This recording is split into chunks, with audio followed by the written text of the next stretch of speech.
সালামু আলাইকুম। ঈদ মুবারক। কেমন আছেন?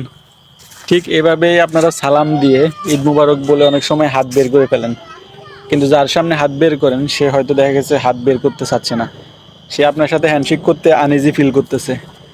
তাই হ্যান্ডশেক করার সময় একটা জিনিস মাথায় রাখবেন, যার সাথে হ্যান্ডশেক করার জন্য হাত বের করছেন সে যদি আপনার সিনিয়র হয়, পদ পজিশনে বা অন্য কিছুতে, টাকা পয়সাতে সে যদি আপনার থেকে বেশি ধনী হয়, অথবা সে যদি আপনার সিনিয়র কোনো পদে চাকরি করে, তাহলে আসসালামু আলাইকুম ঈদ মুবারক বলে অপেক্ষা করেন সেখানে।